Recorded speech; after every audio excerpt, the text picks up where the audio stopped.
আমরা তো বলি মুখি কচু, অনেক জায়গায় গাঁঠি কচুও বলেন। যাই হোক, বাজার থেকে কিনে এনেছিল। এই গাঁঠি কচু চিংড়ি দিয়ে তরকারি বানাবো। যারা না খেতে চায় এই গাঁঠি কচু, তারা চেয়ে খাবে। আসুন দেখা যাক কীভাবে আমি বানাই। কেটে নিয়েছি, ধুয়েও পরিষ্কার করে নিয়েছি। কড়াই বসিয়ে দিয়েছি উনানে। সর্ষের তেল দিয়ে রান্নাটা করব। আপনারা চাইলে সাদা তেল দিয়েও করতে পারেন, অসুবিধা নেই। প্রথমে আলুগুলো লাল লাল করে ভেজে নেব। ভেজে নেওয়ার পরে কচুগুলো দিয়ে দেব। জল গরম করে আগে রেখে দিয়েছি।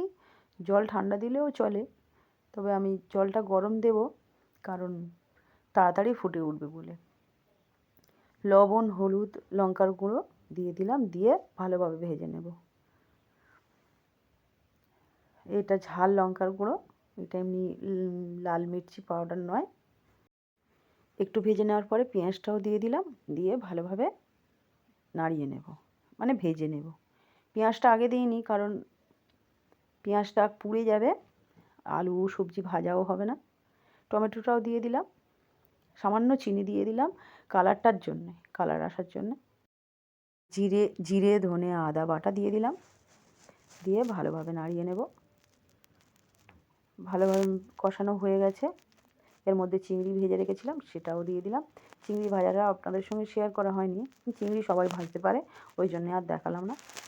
একটু গরম মশলার গুঁড়ো এই সময় দিয়ে দিলাম। এই সময় দিলে কি হয়, সেন্টটা খুব ভালো লাগে। আর বাটা মশলা তাদের নামানোর আগে অনেক সময় দেওয়া হয়, এই সময়েও দেওয়া যায়, অসুবিধা নেই, তবে ভাজলে বেশি সেন্টটা পাওয়া যায়। ভালোভাবে কষিয়ে নিয়েছি, দিয়ে গরম জলটা দিয়ে দেব।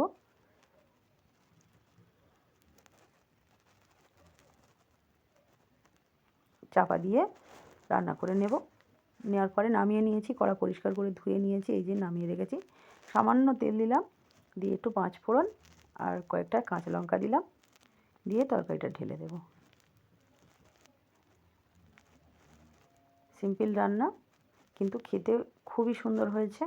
একটা তরকারি দিয়েই ভাত খাওয়া হয়ে যাবে অনেকটাই, কারণ মুখি কচু এমন একটা তরকারি, মুখি কচু তরকারি অনেকটাই ভাত খাওয়া যায়।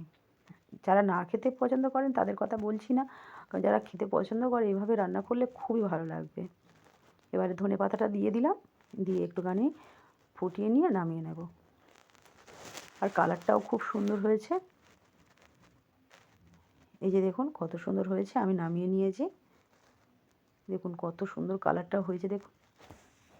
আর অসাধারণ সেন্ট বেরোচ্ছে, কি বলবো। আপনারা এইভাবে একবার রান্না করে খেয়ে দেখুন, খুবই ভালো লাগবে। এতক্ষণ ভিডিওটি দেখার জন্য অনেক ধন্যবাদ। আর এইভাবে একবার রান্না করে, সিম্পলভাবে রান্না করে খেয়ে দেখুন।